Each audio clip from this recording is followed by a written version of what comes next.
Assalamualaikum warahmatullahi wabarakatuh. Kami akan membahas tentang pengolahan data dengan SPSS. Di dalamnya nanti ada tutorial, video korelasi, regresi sederhana, regresi berganda, dan analisis lain menggunakan SPSS. Sebelum itu, kami akan menjelaskan sedikit tentang SPSS itu sendiri dan pengertian dari masing-masing materi. Intinya ada 4, yaitu pengertian SPSS, fungsi SPSS, cara menganalisis uji data korelasi dengan SPSS, dan yang terakhir, menganalisis uji data regresi dengan SPSS. Secara singkat, SPSS adalah aplikasi yang digunakan untuk melakukan analisis statistika tingkat lanjut, analisis data dengan algoritma machine learning, analisis string, serta analisis big data yang dapat diintegrasikan untuk membangun platform data analisis. SPSS adalah kependekan dari Statistical Package for the Social Sciences. SPSS sangat populer di kalangan peneliti dan statistikawan untuk membantu melakukan perhitungan terkait analisis data. Kemudian ada fungsi SPSS. Materi ketiga ada cara menganalisis uji data korelasi dengan SPSS. Teori dan kriteria pengujian korelasi. Jadi dalam pengujian ini hanya digunakan untuk mengetahui hubungan antara variabel bebas yang dilambangkan dengan X dan variabel tidak bebas yang dilambangkan dengan Y. Jadi bentuk hubungan yang dimaksud ada 3 bentuk. Dalam uji korelasi, terdapat 3 cara untuk mengetahui hubungan antara variabel X dan Y, yaitu yang pertama melihat dari R hitung, yang kedua melihat dari nilai signifikansinya, melihat dari Pearson correlation. Kemudian ada pengujian data korelasi dengan SPSS. Sebagai contoh, saya mempunyai data penelitian dengan judul pengaruh stres kerja terhadap kinerja pegawai. Hipotesisnya adalah ada pengaruh stres kerja terhadap kinerja pegawai. Langsung saja kita buka lembar kerja SPSS-nya. Kita cukup mengisi pada kolom name, decimal, label, dan measure. Pada baris pertama kita tulis X dan baris kedua kita tulis Y. Yang baris pertama X kita isi dengan stres kerja dan baris kedua Y kita isi dengan prestasi guru.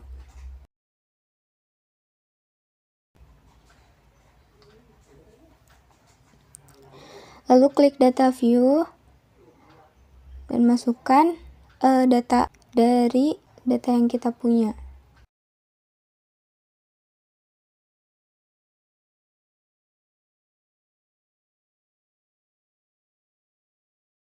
Lalu di kolom Y-nya juga kita isi dengan data yang sudah kita punya.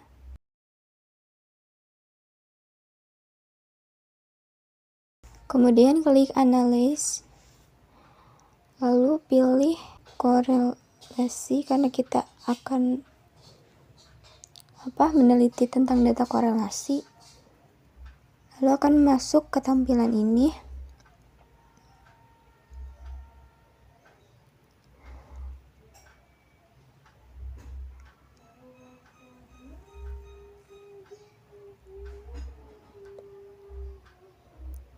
Setelah itu akan muncul output dari data yang telah kita buat, kurang lebih seperti ini. Nah,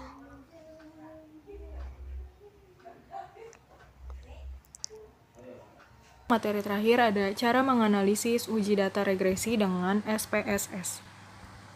Tujuannya apa sih? Jadi tujuan uji linear regresi sederhana maupun berganda itu ada 3.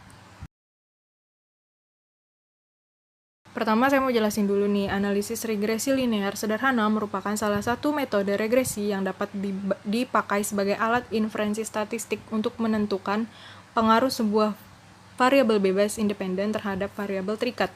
Cara menganalisis uji data regresi dengan SPSS. Analisis regresi sederhana.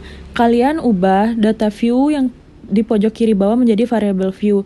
Lalu masukkan X1, X2, X3, dan Y pada kolom name. Lalu type-nya kalian ubah menjadi restricted numeric yang paling bawah, dan weight-nya kalian ubah menjadi 2. Lakukan hal tersebut untuk X2, X3, dan Y. Lalu setelah semuanya diubah, kalian ubah lagi variabel view menjadi data view. maka akan muncul kolom variabel X1, variabel X2, variabel X3, dan variabel Y. Kemudian kalian masukkan data yang telah kalian dapat pada masing-masing kolom. Setelah semua data yang kalian dapatkan dimasukkan ke dalam kolom, kalian pencet yang paling atas Analyze. Lalu kalian klik Regression dan Linear. Lalu kalian masukkan variabel Y sebagai dependent dan variabel X1 sebagai independent. Lalu klik OK. Maka output regresi linear sederhana dengan SPSS akan menampilkan hasil berupa 4 buah tabel, yaitu tabel variabel penelitian, ringkasan model, tabel ANOVA, dan tabel koefisien. Ini merupakan output dari variabel X1. Selanjutnya ada analisis regresi berganda. Regresi linear berganda yang akan disimulasikan pada bagian ini menggunakan pendekatan Ordinary Least Squares atau OLS. Penjelasannya akan dibagi menjadi 5 tahapan. Yang pertama ada persiapan data, kedua estimasi model regresi linear berganda, yang ketiga pengujian asumsi klasik, yang keempat uji kelayakan model atau goodness of fit model, dan yang terakhir ada interpretasi model regresi linear berganda. Penginputan data dalam SPSS. Apabila kita telah memiliki data yang sudah dibuat dalam bentuk Excel, maka penginputan data dalam software SPSS dapat dilakukan dengan tahapan sebagai berikut. Pertama, buka aplikasi SPSS. Kemudian, klik Import Data dan pilih Linear Regression. Kemudian, pada Files of Type, pilih Excel. Karena dokumen yang sudah dibuat berbentuk Excel, klik file Excel yang akan diinput, lalu klik Open.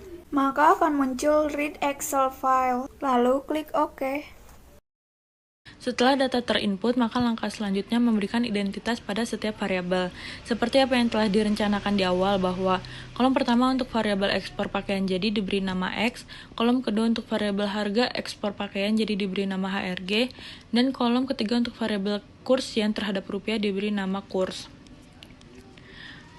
Kemudian estimasi model regresi linear. Estimasi regresi linear dengan cara klik analis, lalu cari regression, lalu klik linear. Maka akan muncul tampilan seperti ini. Lalu letakkan X pada kolom dependent, letakkan HRG dan kurs pada kolom independent. Kemudian kalian klik statistik pada kolom bagian kanan atas.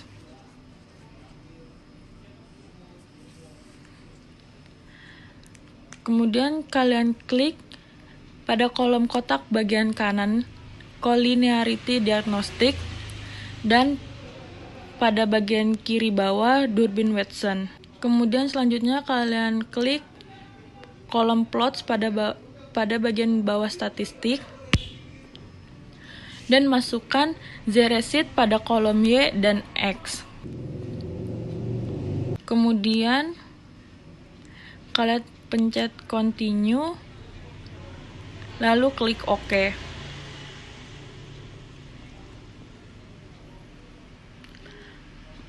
Maka output yang dihasilkan adalah tabel variable entered remove, tabel model summary, tabel ANOVA, tabel koefisien, tabel collinearity diagnostic, tabel residual statistik, dan output juga menghasilkan chart scatter plot dependent variable X. Setelah melakukan tahap estimasi model regresi linear, didapatkan nilai probe F hitung. Pada tabel hasil, nilainya 0,000 lebih kecil dari tingkat signifikansi 0,05, sehingga dapat disimpulkan bahwa model regresi linear yang diestimasi layak digunakan untuk menjelaskan pengaruh harga ekspor pakaian dan kurs yen terhadap rupiah terhadap variabel terikat, yaitu ekspor pakaian jadi. Pada uji T, apabila nilai probabilitas T hitung, yaitu output SPSS yang ditunjukkan pada kolom SIG, lebih kecil dari tingkat kesalahan berupa alfa 5% atau 0,05 yang telah ditentukan pada sistem, maka dapat dikatakan bahwa variabel bebas dari T hitung tersebut berpengaruh signifikan terhadap variabel terikatnya. Sedangkan apabila nilai probabilitas T hitung lebih besar dari tingkat kesalahan, yaitu 5% atau 0,05, maka dapat dikatakan bahwa variabel bebas tidak berpengaruh signifikan terhadap variabel terikatnya. Tahap selanjutnya adalah melihat koefisien determinasi. Nah, koefisien determinasi menjelaskan variasi pengaruh variabel-variabel bebas terhadap variabel terikatnya. Nah, ini dapat diukur oleh nilai R-square atau adjusted R-square. Kalau misalnya dia regresi linear sederhana, yang dilihat itu dari R-square. Tapi karena ini regresi linear berganda, maka dilihat dari adjusted R-square, yang berarti digunakan pada saat variabel bebas lebih dari satu. Interpretasi model adalah tahap terakhirnya. Pada interpretasi model ini, besaran menjelaskan nominal slope persamaan regresi. Penjelasan tentang besaran dilakukan pada contoh model yang diestimasi. Perhatikan persamaan yang ada di bawah ini. Nah, angka-angka ini diambil dari tabel coefficients output yang di lingkar kuning.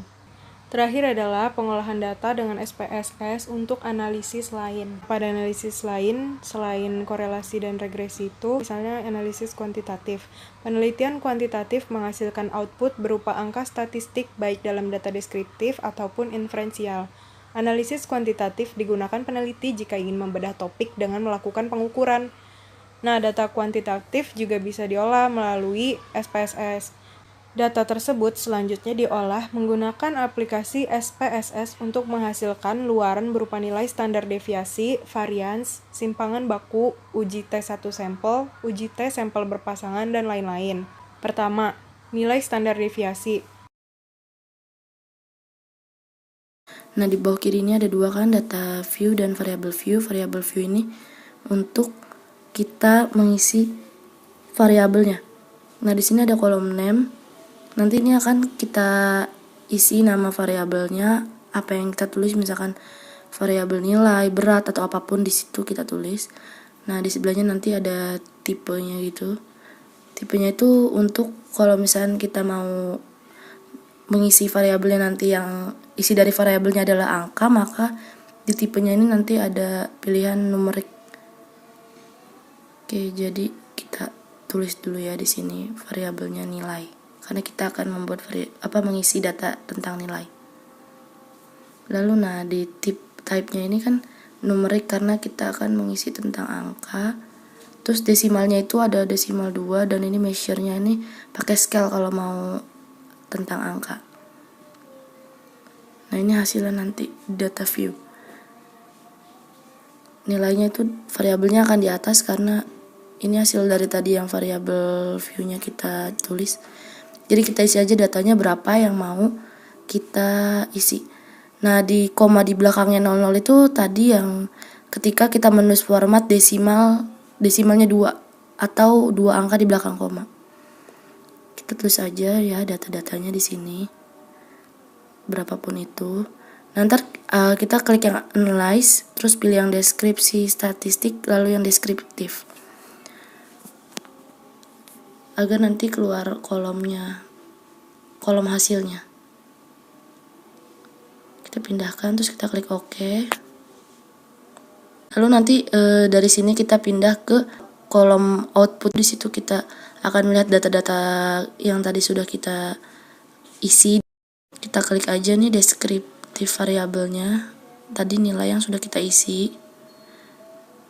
Nanti akan otomatis seperti ini. Sedang processing. Nah, ini data outputnya yang keluar. Jadi nanti ada tabel seperti ini. Nanti tabel ini akan otomatis keluar setiap kita mengisi kolom yang tadi, mengisi yang data view dan variable view. Kemudian ada variance dan uji T1 sampel. Klik variable view. Setelah itu klik berat. Nanti bakal otomatis keisi semuanya. Setelah itu kita ganti measure-nya jadi scale. Terus kita pindah ke data view. Nah, setelah itu kita tulis angkanya. Nanti bakal otomatis ada koma 00 ya. Nah, setelah itu kita klik analyze. and then kita pilih yang deskripsi case, terus kita klik yang deskriptif, terus kita klik berat, terus option, terus kita assign yang minimum dan maksimumnya, terus kita klik yang variable list dan continue, lalu oke. Nah, nanti bakal muncul kayak gini, dan selesai.